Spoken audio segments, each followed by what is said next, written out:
Mohamed, obre la porta, t'ha arribat una carta. Estimada Irma, t'envio moltes salutacions i sé que ja em trobo bé. T'escric aquesta carta des del camp de concentració. Ha passat molt de temps que no arribo notícies seves. Necessito saber que tot estigui bé allà. Estimada meva, la vida se'm fa difícil sense la vostra presència. Cada nit m'inspiro a escriure-te cartes, però fins ara he tingut l'oportunitat d'haver conegut un company que es diu Àlex. Ho vaig a fer d'amic i em va parlar sobre la seva família, que es troba a Barcelona i en aquests moments està en la mateixa situació que jo. Té un germà que portarà cartes a Catalunya i em fa assegurat que aquesta te la farà arribar i això em fa molta il·lusió i és el meu únic antídot per continuar lluitant i trobar la manera de poder tornar a casa i estar al vostre costat. Estimada família, us trobo molt a faltar.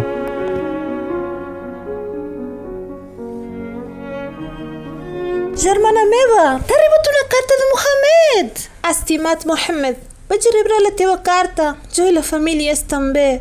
Des de la teva marxa la vida no és igual. Em trobo sola, trista. Quan van veure la meva situació, la meva família em va brindar la seva ajuda. Però jo no vaig voler molestar-los. I la meva germana, que em cuida molt, es troba al costat meu, recolzant-me, venint a viure amb mi. Va ser de gran ajuda per mi, ja que ara em trobo millor suportant la teva absència, gràcies a la seva companyia, perquè abans les hores se'm feien eternes sense la teva presència al meu costat, estimat meu.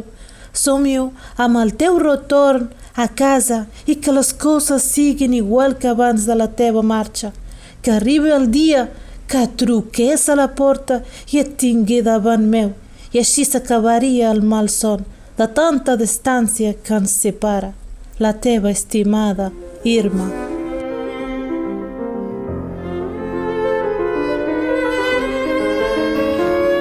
Estimats pares, m'ha sorprès rebre aquesta carta.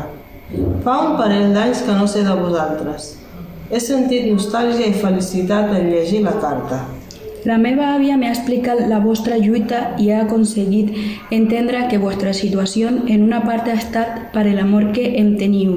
M'agradaria tornar a abraçar-los, somriure junts, jugar sota la pluja com feien just sempre. L'àvia està parlant amb alguns amics que té a França. En té un que viu en Conjura, que fa frontera en el camp que esteu. Aquest amic seu és militar i potser el tindrà accés fàcilment per ajudar-los en el que pugui.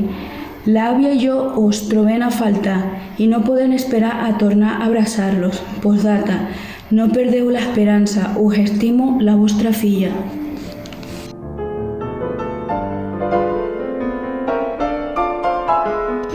Estimada filla Dolors, el teu pare i jo ens alegrem que per fi hagis rebut una de les nostres cartes. Sabem ja que ha passat 3 anys de la darrera vegada que en vam veure. Us trobem a faltar molt. Fa uns dies enrere la teva mare va estar molt malalta, necessitava antibiòtic i no hi havia manera d'aconseguir-ne. L'amic de l'àvia ens ha ajudat a aconseguir-lo. Va haver d'anar a una altra ciutat a buscar-lo. També ha parlat amb el metge del poble perquè li posés el més aviat possible. Dóna-li les gràcies a l'àvia perquè sense aquesta ajuda la teva mare no hagués aguantat ni un dia més aquí. Esperem que arribi el dia del nostre alliberament i no prendem l'esperança de tornar a veure'ns. Trobem a faltar les teves abraçades. També esperem en aquesta carta que arribi el més aviat possible, ja que el veiem. Només has rebut una. Creuran que n'hi hem enviat una cada setmana. Postdata, digue-li a l'àvia que l'estimem molt. T'estimem molt. Fins aviat.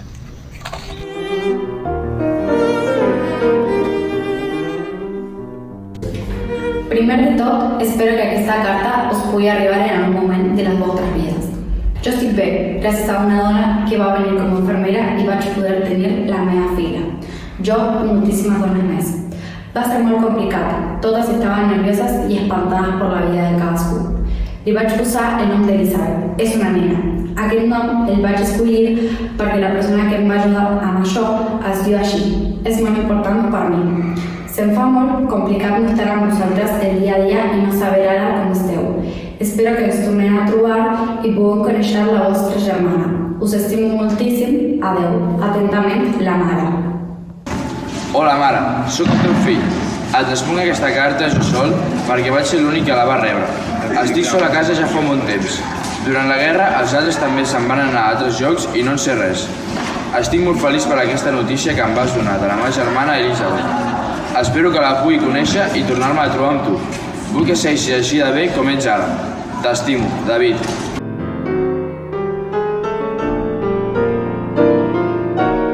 Hola, germanet. Sé que fa molt no saps de mi. He marxat de casa amb 4 mesos d'embaràs.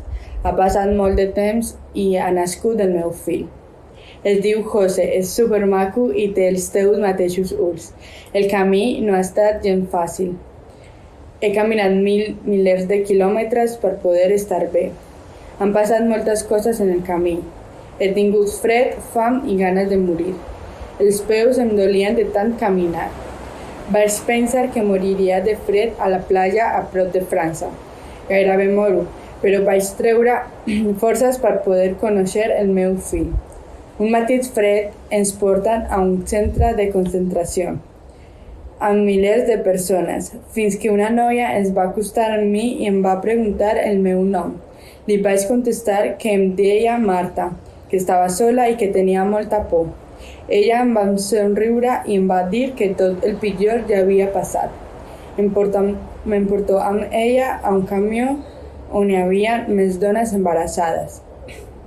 I allà ens va explicar que era una infermera i que ens volia ajudar, que tenia un lloc on podíem tenir els nostres fills i podíem estar bé.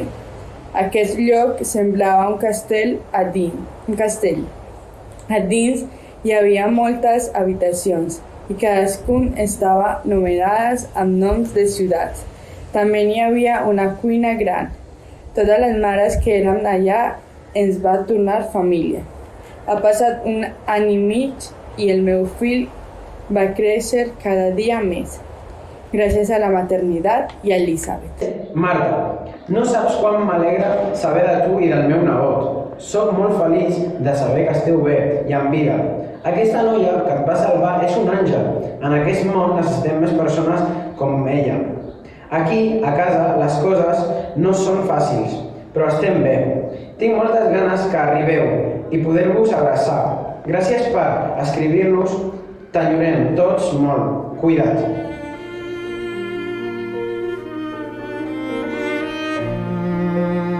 Avui, dia 22 de febrer del 1942, estic a la maternitat d'Elna.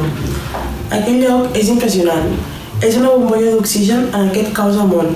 Acabo de tenir a la teva germana. Sí, és una noia, es diu Elisabet. Li he posat aquest nom en honor de la presidenta des de la maternitat. M'ha ajudat molt i és una grandíssima persona. Té organitzada la maternitat perfectament. El lloc consta de 3 pisos. Un està fet perquè les mares estiguin de part i els altres 2 són per menjar i dormir. Les noies ens ajudem entre nosaltres i cadascuna s'encarrega d'alguna, de la casa. A fora tenim uns horts on cultivem diverses coses. Elisabet ens deia que els nostres marits, ella els hi podia fer un passe per poder venir a veure'ls. Aquí s'està molt bé, ja que tenim una xemeneia gegant on calenta tot el palau. Les infermeres voluntàries també són molt amables i ens cuidem una mica entre totes. A més, tenim en Pau Casals, el compositor, que aporta econòmicament una gran quantitat de diners. Espero tornar-vos a veure d'hora, el meu germà preferit. Estimada germana, m'alegro tant que estiguis bé. Ja saps que si tu estàs a gust i bé, jo ja tinc suficient. Quan em va arribar la carta va ser els meus millors 10 minuts d'aquell dur i llarg 3 mesos. He estat molt de temps, exactament 6 nits, pensant que dir-te si el que vols escoltar o la veritat. Que sàpigues que m'he decantat amb la veritat. Jo sempre t'he dit la veritat i sempre te la diré. Ho trobo a faltar tot. Quan vull dir-t'ho tot, vull dir-t'ho tot. Quan m'obligaves a jugar amb les nines, quan t'obligava a jugar a futbol, quan dormíem junts, quan cuinàvem amb la mama i fins i tot trobo faltar les nostres baralles, amb les que ens passàvem hores sense parlar-nos. Que sàpiguis que aquelles hores se'm feien eternes. Ara mateix estic dormint en una habitació amb 75 nois. Sí, m'han apartat del papa. Diuen que som diferents i cadascú ha de fer el seu treball. Sincerament no ho entenc, ja que sempre ens diuen que tots som una merda però bé. Ells són així. Menjar no està molt bo, però millor menjar que morir, no? Acabo aquesta carta dient-te que no et preocupis que estem bé i que podria ser molt pitjor. Records del papa i fes-li un gran petó de la meva part, a la mama. T'estimaré sempre, el teu germà preferit.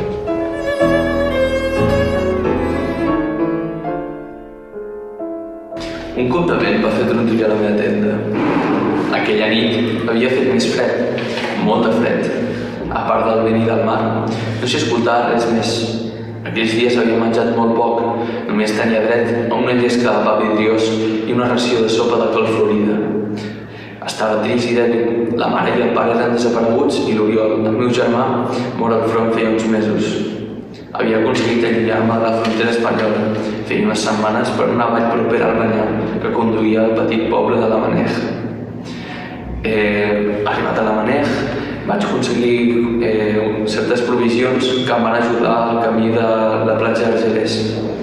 Arribat a la platja d'Argelers, estava neguitós, ja que no sabia quina seria la situació que em trobaria al camp.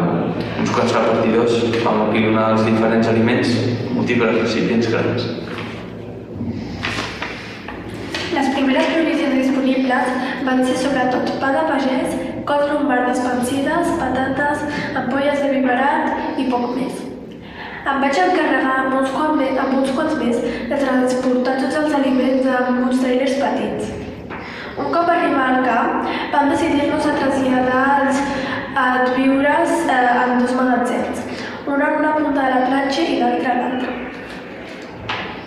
Vam anunciar als refugiats que els magatzems comptaven amb més reserves i que això comportaria un augment de ració diària. A l'hora d'intentar abandonar el camp, a mi i a uns més se'ns va complicar. Els guàrdies francesos ens van negar la sortida. Ens havien requisat els fusells i munició pel que no vam tindre opció i no vam aconseguir abandonar el camp. La crisi havia començat per aquella data 2 o 3 mesos abans. Durant un grapat de mesos vaig viure al camp, dormint a la sorra humida i sota una tela que sostenia per un pal de pi fi. De fet, encara segueixo així. No teniu ni idea del que donaria per un bon fuet d'olot.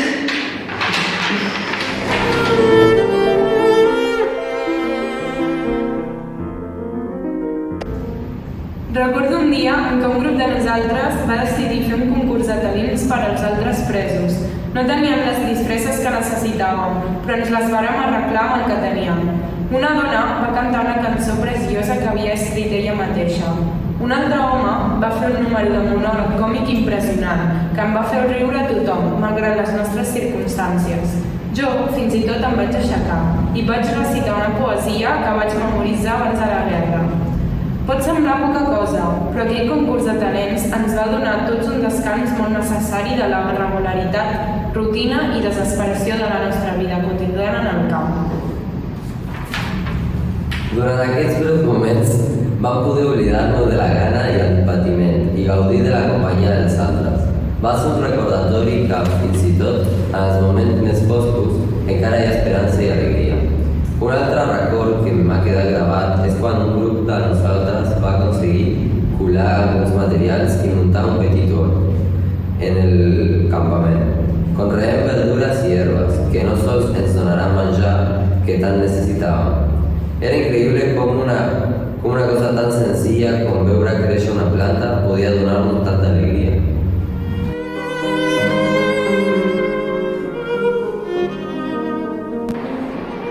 Argelers, 1940. La llum es colava entre els forats de la quasi derruïda barraca número 8.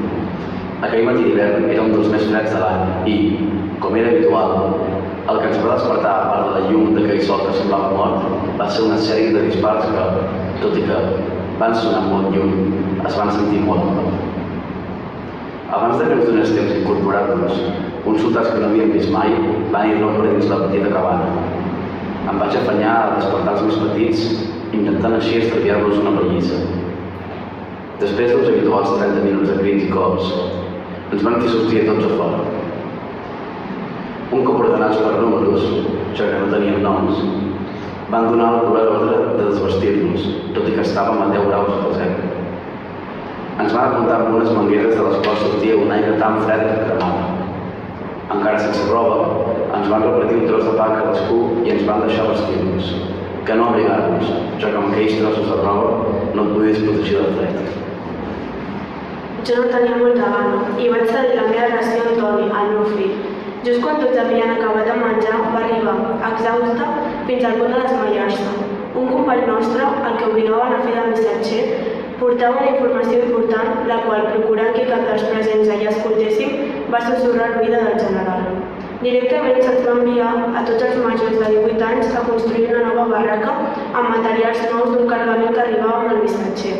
Vam estar construint dia rere dia durant tota la setmana i just quan vaig tenir l'honor de clavar l'últim clau ens van comunicar que el que acabàvem de construir era una escola.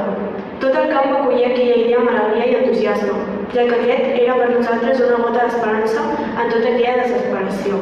Va ser com veure un raig de llum entre un dia molt nublat, ja que allò era per tots nosaltres un pas més cap a la normalitat i la recuperació de la nostra identitat i humanitat.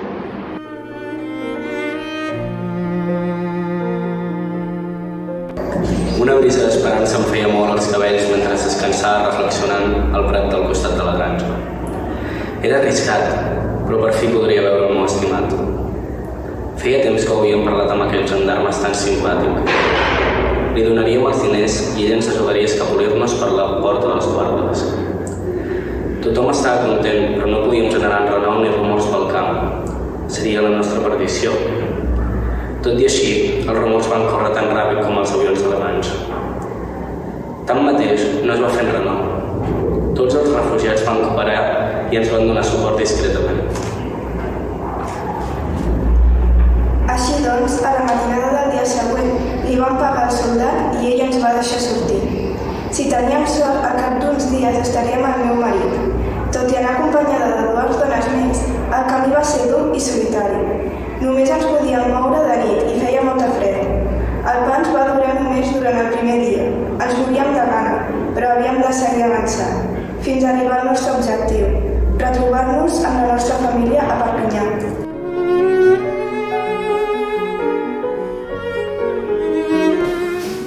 Fa poc que ha començat la guerra. Els carrers s'han tornat grisos i molts veïns ja no hi són. Aquí a casa hi guardo un secret que salva vides. Ajudo uns amics meus que ja no poden ser lliures, amagats en una habitació, sense finestres, en silenci perquè ningú els pugui veure ni sentir. Tots junts fins al final, no importen les creences. Avui he sortit a comprar menjar, ni poc ni massa, perquè ningú comenci a sospitar. Tothom té molta por, però en aquest petit poble sempre ens hem ajudat i ho seguirem fent, encara que alguns ens hagin girat l'esquena. Esperem que aquest malson acabi aviat. La meva vida en aquella habitació, repleta de persones, era molt depriment, fins que un raig de llum va venir a fer-me companyia. Es deia Tàlia, provenia d'Hongria. Ella era més o menys com jo, amb el cabell rapat i amb aquell pijama pudent. El que més em va agradar d'ella era el seu optimisme. Un dels moments que jo recordo és quan em va assenyalar una pedra. Es va ajupir i la vaig aixecar amb estima. Allà sota hi havia un tresor, 2 trossos de pa. No vaig esperar cap senyal seu per menjar-me'ls. Aquell pa va ser el que ens va unir. Aquell pa era un pa especial, el pa de l'amistat.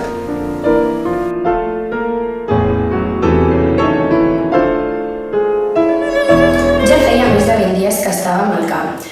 Havíem buidat la ciutat de dones i criatures. Aquí n'eren milers, totes joves. No sabíem encara quin havia de ser el nostre destí, ni què havia passat amb les nostres famílies. No sabíem si seríem vius o morts. Només sabien que havíem de sobreviure i per això les companyes més grans havien de tenir temps lliure. Les joves havíem de fer-nos càrrec dels menuts perquè elles poguessin reunir-se i parlar. A la Maria i a mi se'ns va ocórrer que podíem fer de mainaderes, reunint els nens en una àrea de joc. I així ho vàrem fer. Vàrem crear una petita sala de jocs entre totes les joves i vàrem fer joguines amb dracs vells, bruts i nines, per tal de tenir-los entretinguts, mentre les mares segures que els seus petits estaven ben cuidats i feliços aliens a la misèria que els envoltava. Intentaven elaborar un pla qui sap si de fugida, un pla per tornar a ser lliures. Estic en una situació horrible, en un camp de concentració, però no hem de perdre l'esperança, no hem d'entristir-nos. Faig tot el que puc per donar ajut i suport a amics i coneguts, i fins i tot desconeguts.